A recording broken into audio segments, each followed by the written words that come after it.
Hola familia, nuevamente llegamos hasta ti, hasta tu hogar también, ¿verdad?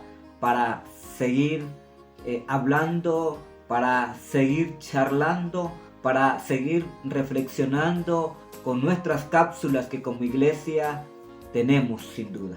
Y como ya en días pasados hemos estado hablando acerca de la comunicación en el matrimonio, y hemos hablado de dónde procede precisamente la comunicación, el día de hoy queremos lógicamente hablar de cómo debemos comunicarnos o cómo debemos hablar, especialmente en el ámbito matrimonial, que eso es lo que sin duda estamos tratando de hacer.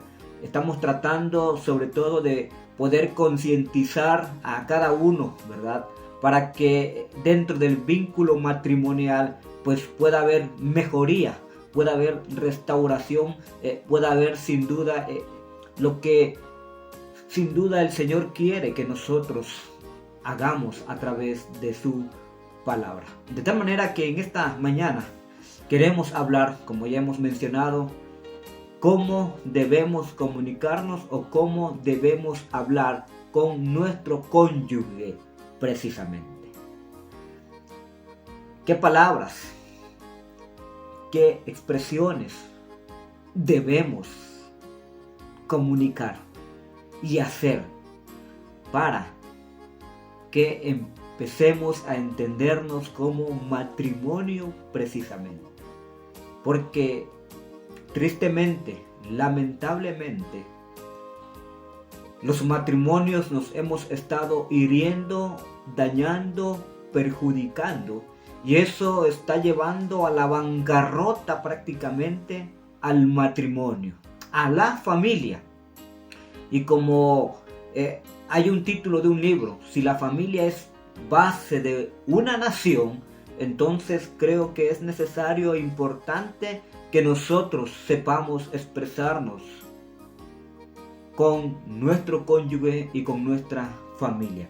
Por lo cual vamos a adentrarnos en estos momentos, en los minutos que prácticamente restan de esta cápsula, a hablar precisamente a cómo debemos hacerlo, sabiendo de que de nuestro corazón salen los buenos pensamientos, pero también salen los malos pensamientos, como decíamos el día de ayer. Por lo cual vivimos en un mundo de guerras de palabras, en donde todos hablan, pero que realmente no es una comunicación efectiva, no es una comunicación que sin duda debe ser de edificante, no es una comunicación como el mismo Señor quiere que nosotros hagamos. De tal manera que, ¿cómo podemos hacerlo?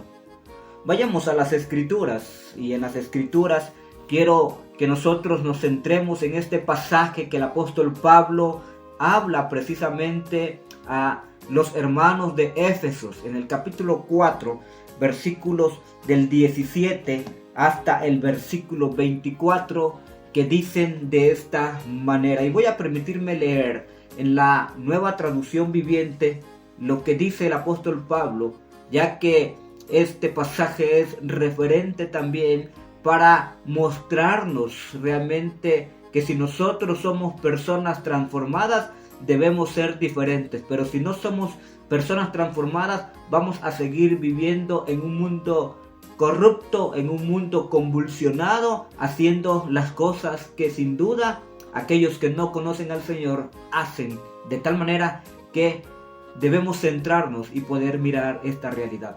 Dice el apóstol Pablo en el capítulo 4 de Efesios, versículos 17 al 24, de la manera siguiente: con la autoridad del Señor digo lo siguiente: ya no vivan como los que no conocen a Dios, porque ellos están irremediablemente confundidos, tienen la mente llena de oscuridad, vagan lejos de la vida que Dios ofrece, porque cerraron la mente y endurecieron el corazón hacia Él. Han perdido la vergüenza, viven para los placeres sensuales y practican con gusto toda clase de impureza. Pero eso no es lo que ustedes aprendieron acerca de Cristo, ya que han oído sobre Jesús y han conocido la verdad que procede de Él. Desháganse de su vieja naturaleza pecaminosa y de su antigua manera de vivir que está corrompida por la sensualidad y el engaño. En cambio, dejen que el Espíritu les renueve los pensamientos y las actitudes. Pónganse la nueva naturaleza creada para ser a la semejanza de Dios, quien es verdaderamente justo y santo. Hasta ahí nada más la lectura de las Escrituras. Y el apóstol Pablo aquí está haciéndole un llamado, ¿verdad? Y un recordatorio a los hermanos de esta iglesia de Éfeso precisamente. Y es más, mirando un poquito el contexto, en los primeros versículos del capítulo 4, dice de esta manera el apóstol Pablo: por lo tanto, yo, prisionero por servir al Señor, les suplico que lleven una vida digna del llamado que han recibido de Dios, porque en verdad han sido llamados. De tal manera que lo que el apóstol Pablo aquí está haciendo es una invitación para que los que hemos sido llamados por el Señor tengamos un estilo de vida diferente a la que el mundo sin duda ha ofrecido y está ofreciendo y seguirá ofreciendo. De tal manera que lo que el apóstol Pablo empieza diciendo aquí, no, es que no seamos como esas personas que realmente han perdido toda sensibilidad, sino que nosotros que hemos creído podamos revestirnos de Cristo Jesús. Por lo cual, ¿verdad?, como nuevos creyentes, como nuevos convertidos, como personas transformadas, como personas que sin duda hemos llegado al pleno conocimiento del Señor, nosotros debemos ser diferentes. Y eso también se debe ver en el matrimonio. Eso también se debe ver en nosotros, en los cónyuges, en los que tenemos la dicha de ser casados, o los que sin duda también llegarán en su momento. Deben sin duda entender de que debemos vivir una nueva naturaleza en Cristo Jesús, revestidos prácticamente en Él y no como el mundo vive precisamente. De tal manera que hablemos en esta hora tres maneras o tres formas de poder comunicarnos, y en este caso con nuestro cónyuge. Serán 7 las que estaremos expresando, pero en esta ocasión hablaremos 3 y el día de mañana estaremos prácticamente hablando y cerrando este ciclo en donde nuestro tema general es acerca de la comunicación en el matrimonio. El día de hoy, como ya hemos mencionado, vamos a tratar de contestar precisamente cómo debemos comunicarnos, hablar o cómo debemos hacerlo. Y lo primero que nosotros tenemos que mirar es que tenemos que hablar con veracidad, no con mentira. Tenemos que hablar con veracidad, no con mentira. O sea, tenemos que ser claros, genuinos, seguros al final de cuentas. Dice el escritor de Hebreos en el capítulo 12, versículo 22 de esta manera: los labios mentirosos son abominación a Jehová, pero los que hacen verdad son su contentamiento. Repito una vez más este pasaje: los labios mentirosos son abominación a Jehová, pero los que hacen verdad son su contentamiento. De tal manera que una de las maneras en las cuales nosotros tenemos que comunicarnos con nuestra esposa, con nuestro esposo, precisamente es ser claros, genuinos. Ser sin duda esas personas que hablemos con esa centralidad y que no digamos mentira o que no hablemos de una manera ficticia, de una manera engañosa, lógicamente, porque recuerden que la mentira es del diablo y él precisamente apareció para meter eso, para que realmente vivamos confundidos. De tal manera que, mis amados hermanos, aquí empezamos a decir esto como primer lugar. Pero hay una segunda manera de poder hacerlo. Hablemos la verdad. No nos quedemos callados. Cuando hay que hacerlo, hay que hacerlo. Hay que ser sensatos, prudentes, lógicamente. Hay que aprender a discernir todo esto. Hablemos la verdad. Digamos las cosas, pero sepámoslo hacer. No lo hagamos a la manera como solemos muchas veces hacer los seres humanos. A la carrera, precipitados, lo hacemos simplemente por ver qué va a pasar y todo, ¿no? No, hablemoslo tranquilamente. Dice un comercial que hace muchos años salió y que creo que a lo mejor algunos de ustedes pudieron ver, los que ya son matrimonios ya con cierto tiempo, quizás habrán visto en la televisión esto, que antes de actuar, ¿verdad? Tenemos que aprender a contar hasta 10. Ya estamos más controlados, lógicamente, y podemos entonces hablar. No nos quedemos callados, hermanos. Es cierto. Ante las irregularidades que muchas veces surgen en los matrimonios, es necesario poner las cosas sobre la mesa. Poner los asuntos sobre la mesa y hablar con ellos, pero hacerlo de la mejor manera, conforme las Escrituras también nos instan a hacerlo o nos invitan a hacerlo.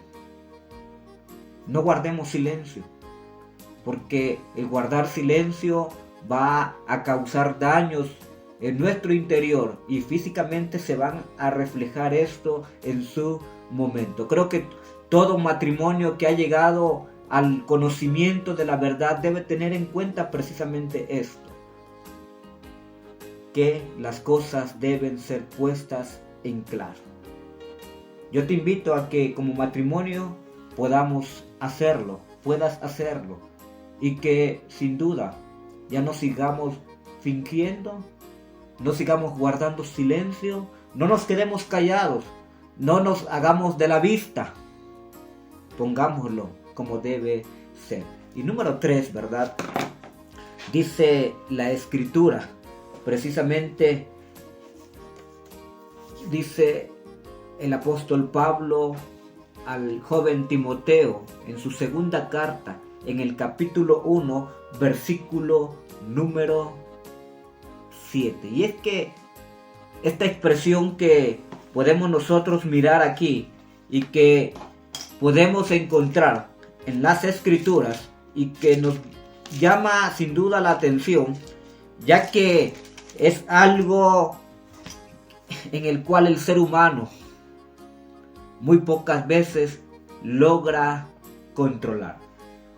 El tercer aspecto que nosotros necesitamos considerar, hermanos, y que debemos sin duda hacerlo para poder comunicarnos, es que debemos hablar con dominio propio.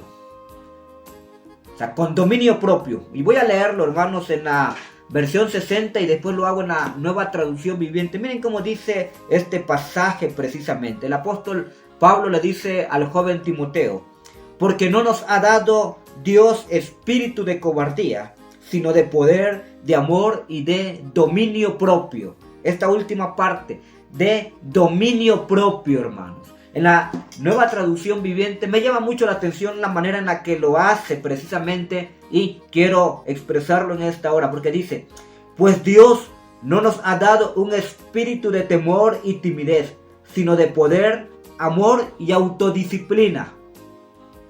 Lo repito una vez más y al final recalco la última palabra o la última frase que dice: pues Dios no nos ha dado un espíritu de temor y timidez, sino de poder, amor y autodisciplina. Autodisciplina precisamente. dominio propio, dice nuestra versión 60, hermanos. Y nuestro tercer aspecto, ¿verdad? De estos 7 que estamos prácticamente mirando para poder comunicarnos y poder hacerlo con nuestro cónyuge, es precisamente tener dominio propio, ser serenos, saber controlarnos.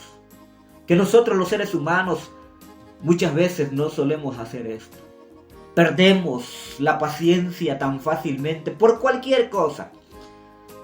Los matrimonios, quizás al inicio puede ser que a lo mejor es algo controlado, pero muchas veces no suele suceder. Lo que en la etapa del noviazgo se hizo, no se mira ya en el matrimonio. Al contrario, ya somos muy explosivos. Ya somos personas que realmente perdemos la cabeza. Pero dice la Escritura, y me gusta cómo lo dice la Nueva Traducción Viviente, que debe haber autodisciplina. Trabajar sobre ello, hermanos. Yo sé que no lo logramos de la noche a la mañana y no lo aprendemos de la noche a la mañana. Es un proceso, hermano. Pero necesitamos trabajar precisamente. Y si queremos matrimonios que puedan estar caminando, hermano, queremos matrimonios que sin duda se estén afianzando, que estén madurando, que estén creciendo en el conocimiento de la verdad, es necesario este tercer aspecto que nosotros necesitamos considerar. De tal manera que yo te invito a que tú trabajes en tu carácter, en tu forma de ser. Yo te invito, ¿verdad?, a que tú puedas sin duda ser sereno o serenarte prácticamente. Y antes de contestarle a tu esposa o a tu esposo, a tu cónyuge, analices las palabras. Antes de que tú vayas a decirle algo a tu esposo o esposa, considera qué es lo que vas a decir. Siempre he dicho que lo que nosotros digamos o hagamos o expresemos no solamente daña a tu cónyuge, sino que ofende primeramente a Dios. Y cuando nuestro carácter es muy explosivo, hermanos, cuando nuestro carácter sin duda es terrible, estamos dañando y nos estamos dañando nosotros. Por lo cual, yo te invito a que tú puedas comunicarte de esa manera. Saber considerar las palabras y la manera en la que lo vas a decir. Y antes de poder hacerlo, pregúntate, ¿esto edifica a Dios? ¿Glorifica al Rey de Reyes, al cual yo amo y sirvo? Yo te invito a que podamos hacerlo. De tal manera que, mis amados hermanos, en esta primera parte, ¿verdad?, que hemos hablado acerca de cómo debemos hacerlo. Hay que hacerlo con dominio propio o con autodisciplina. Tenemos que hablar la verdad. No debemos quedarnos en silencio, hermanos. Pero también debemos hablar de una manera clara y no con mentira o con engaños sutiles que causan problemas en nuestro matrimonio. Hasta aquí el día de hoy, mis amados hermanos. El día de mañana estaremos mirando los otros 4 aspectos, ¿verdad?, de cómo debemos comunicarnos, y de esta manera cerraremos este ciclo. Que el Señor te bendiga y nos miramos el día de mañana.